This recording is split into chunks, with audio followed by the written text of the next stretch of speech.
যে সালমান মুক্তাদির জামাত ইসলাম করেন, পিনাকি দা বলেন, ইলিয়াস হোসেন বলেন। আমি বলছি না যে কোনো দল করা পাপ। এই মুহূর্তে বাংলাদেশের one of the popular show যেটাতে আমি আজকে উপস্থিত, আমি ঠিক যেই সিটটায় বসে আছি, আমি যদি ভুল না করে থাকি এই সিটটাতেই হাদি ভাই বসেছিল।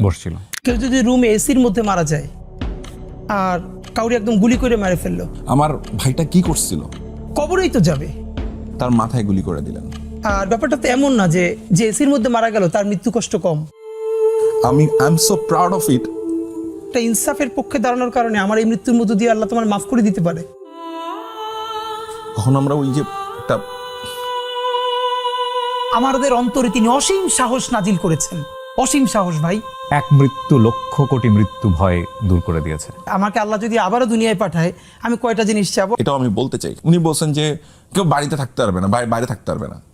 আপনি স্বাধীন দেশে এই কাম করতে পারবেন না তো এখন পোলাপানের সাথে, যারা এক একটা বিষয়ে ভীষণ স্কিল। আপনি এইভাবে ডিল করবেন না। এদেরকে আপনার আদর করে ভালোবেসে সুন্দর করে লজিক্যালি বুঝাইতে হবে। হাজার হাজার গুমের সাথে একটা গুম শুধু নিজের পরিবারের সাথে রিলেট করেন। আপনি তেরে মেরে দান্ডা করে দিবেন ঠান্ডা, ওই দান্ডা উল্টা নিয়ে ঢুকাই দিবে। বাকশালী সংবিধান যেটার মাধ্যমে অটোমেটিকলি ফ্যাসিবাদ কায়েম হবে আবারও। আপনার কি তারেক রহমানকে সম্মান করছেন? তারেক রহমানকে এটা আপনাদেরকে করতে বলছে? আপনি কিসের সাথে কি মিলাচ্ছেন? সেই ভাইকে আপনি বলছেন এখন গুপ্ত। এর মানে আমাদের যে মনস্তত্ত্ব, সেই মনস্তত্ত্ব ভাঙতে হবে। আপনি কোনোভাবেই দেশে শান্তি প্রতিষ্ঠা হতে দিবেন না। এইবার যদি ভালো কিছু না হয়, ভিতরে রক্তক্ষরণ হয়, আমাদের কষ্ট হয়, অসম্পূর্ণ বিপ্লব তার স্ফুলিঙ্গ যে রয়ে গেছে, তারা আপনাদের হাঁটুর বসে হতে পারে, কিন্তু বুদ্ধিতে ওরা অনেক আগে। আমাদের একটা দীর্ঘ লড়াই লাগবে। বিশ্বাস করেন, একটা দারুণ ঘটনা ঘটছে যে প্রত্যেকটা সেক্টরে বাংলাদেশপন্থী ছেলে, বাংলাদেশপন্থী মেয়ে পৃথিবীর প্রতিটা প্রান্তে সব থেকে যোগ্য হয়ে উঠেছে। আমি সেটা বুঝতে পারছি। আমি অনেক বেশি প্রো বাংলাদেশি হয়ে উঠছি। জনতার নতুন সংসদ, নতুন সংবিধান প্রণয়ন করবে। আমি আপনার কাজের অনেক বড় ফ্যান। শুরুতে আমি বলছিলাম আপনার প্রত্যেকটা কাজের মধ্যে একটা মেসেজ থাকে, which is very very beautiful. এবং আরেকটা বিষয় আমি আপনাকে অ্যাডমায়ার করবো, বাংলাদেশের অসংখ্য মানুষ আপনাকে অ্যাডমায়ার করবে, সেটা হচ্ছে আমরা দেখেছি 24শে যে জুলাই, যে আমরা গণঅভ্যুত্থান বলি বা আন্দোলন বলি, যেটাই বলি না কেন, সেখানে আপনি খুব স্ট্রংগেস্ট ভূমিকায় ছিলেন। লাইক আপনাদের অঙ্গনে যারা ভূমিকায় ছিল তাদেরকে তো অবশ্যই আমরা অ্যাডমায়ার করি, কিন্তু আপনাকে আমি বলবো খুবই স্ট্রংগেস্ট একটা ভূমিকায় ছিলেন। জনাব তারেক রহমান আমাদের প্রধানমন্ত্রী, উনি বাংলাদেশে যখন প্রথম প্রত্যাবর্তন করেন, তার ছোট ভাইয়ের কবর জিয়ারত করার আগে শহীদ ওসমান হাদির কবর জিয়ারত করেছে। তো এই যে একটা সোনালী সুযোগ আমরা পেয়েছি, এটাকে কেন মিস করতেছি ভাই? কারোর মতের সাথে আপনার মিলেন না কারণে তাকে আপনি জালিমের মতো তার সাথে আচরণ করবেন, তাকে চারিদিক থেকে আপনারা ঘিরে ধরবেন। এই সুবিধা নিবে কারা? ভারতীয় আধিপত্যবাদ নিবে। বাংলাদেশে দলের বাইরেও আমি দুজনকে অলওয়েজ স্বাধীনতা সার্বভৌমত্বের একটা প্রতিচ্ছবি হিসেবে চিন্তা করি।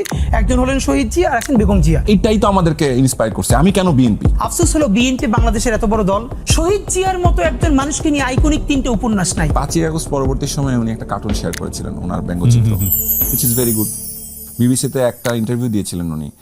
যেই ঘরে আমার বাবার স্মৃতি ছিল, আমার মায়ের বহু স্মৃতি ছিল, যেখানে একটা ইমোশনাল পার্ট ছিল ওনার জার্নি। যারা জুলুম করেছে তাদের তো বিচার হতে হবে। সেটি ব্যক্তিও হতে পারে, সেটি দলও হতে পারে। প্রমিস করেন ওখানে যে উনি যেভাবে হোক এটার বিচার হবেই।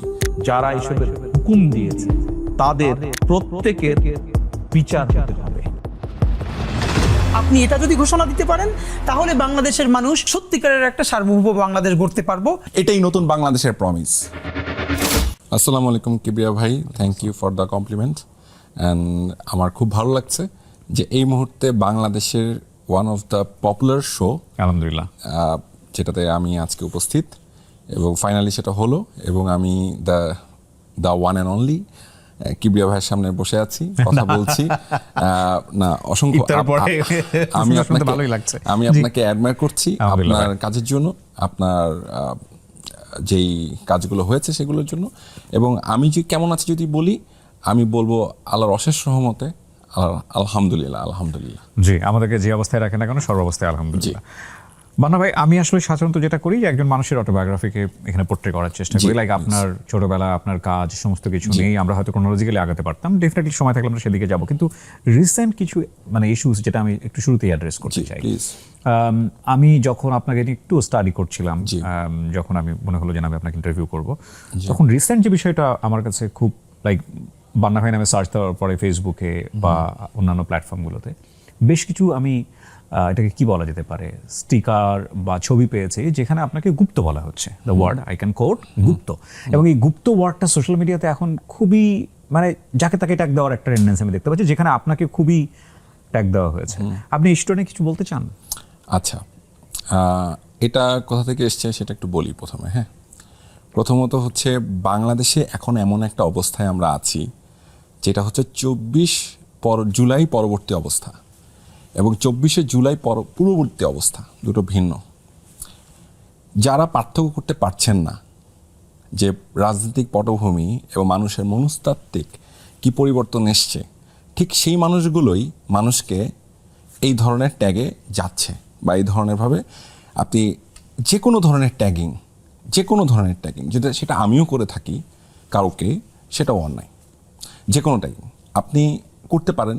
যে যেমন আপনি যদি খুব 24শে জুলাইয়ের যে আন্দোলনটা হলো বা গণঅভ্যুত্থান হলো বা বিপ্লব হলো, যেটাকে আমরা অসমাপ্ত বিপ্লব বলি অনেক ক্ষেত্রে, সমাপ্ত হতেও পারে ইন ফিউচার, 10 বছর 20 বছর লাগলেও, সেটা ভবিষ্যৎ ভালো বলবে।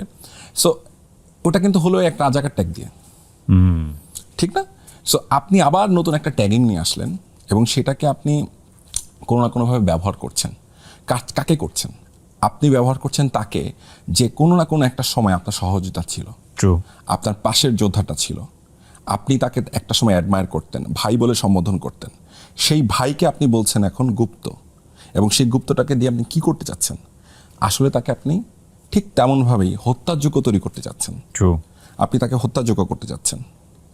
আমি কথাটা কেন বলছি, এখন আপনি বলতে পারেন যে এটা তো অনেকেই অনেকভাবে বলে, বড় ছোট অনেক লেভেলের, কিন্তু কেউ বুঝে বলেন, কেউ না বুঝে বলেন। কিন্তু যারা বুঝে বলেন তারা সত্যি সত্যি অনেক বড় অন্যায় করছেন। হ্যাঁ, আপনি বলতে পারেন হ্যাঁ তুমি অমুক দল সাপোর্ট করো, আমার মনে হয় তুমি ওই দল সাপোর্ট করো, সরাসরি বলেন না নামটা, সমস্যা কোথায়? হ্যাঁ, আমি যদি ওটা না করে থাকি তাহলে আমি ডিবাং করবো না, আমি এটা করি না, তুমি ভুল বুঝছো আমাকে। কিন্তু তুমি যখন ওই রাজাকার ট্যাগিংয়ের পাশাপাশি আরেকটা ট্যাগ তৈরি করছো, তখন তুমি আসলে বেসিক্যালি কি করছো? তুমি আসলে বেসিক্যালি বা আপনি কি করছেন? আপনি আসলে যেটা করছেন আরেকটা মানুষকে হত্যাযোগ্য করে তুলছেন। আপনি চাচ্ছেন যে ঠিক এইভাবেই, যে ওই যে একটা সময় বলতো না, একটা অমুক ধরে হ্যাঁ, আপনি কয়েকদিন পর আবার কি ওইটাই বলবেন স্লোগান দিয়ে যে একটা করে গুপ্তধর ধরে তাহলে আমাকে বা আপনাকে বা আরেকজনকে, ক্যামেরার পেছনে যে ভাইটা আজকে গুপ্ত ট্যাগ খাচ্ছে, সে যদি হয় তাহলে কি আপনি সেই দায়িত্ব নেবেন? তাহলে আপনি সেই হত্যাকারী, আপনারা সে হচ্ছেন। এখন আপনারা এই ধরনের যে কাণ্ডগুলো করছেন, সেই কাণ্ডগুলোর জন্য আমার মনে হয় যে সরাসরি বলতে পারেন তো যে হ্যাঁ বান্না ভাই, আপনার কথা আমার কাছে মনে হয় যে এইটা মনে হয় এইটা না, এটা আমার কাছে আপনি যেটা বলছেন এটা আপনি মিথ্যা বলছেন বা আপনি সত্য বলছেন বা কিছু একটা বলতে পারেন। কিন্তু আপনি ট্যাগিংয়ে যাচ্ছেন কেন আবারও? যে ট্যাগিংয়ে যদি যান সেটা তো ভালো কিছু হবে না। দেখেন, আমিও বুঝে না বুঝে মাঝে মধ্যে কিন্তু ট্যাগিং করে ফেলি, কিন্তু আবার পরক্ষণে যখন আমি বুঝি যে ট্যাগিং করাটা আসলে অন্যায়, তখন কিন্তু আমি নিজেকে আবার সম্বরণ করি, কেননা প্রত্যেকটা মানুষের মধ্যে ফ্লস থাকে। কিন্তু আপনি এই অস্ত্রটা ব্যবহার না করাটাই বাংলাদেশের জন্য ভালো হয়, জুলাই পরবর্তী বাংলাদেশের জন্য। এবং আপনি যাদেরকে ট্যাগিং করছেন, বিশ্বাস করেন একটা দারুণ ঘটনা ঘটছে, আমি সেটা বুঝতে পারছি।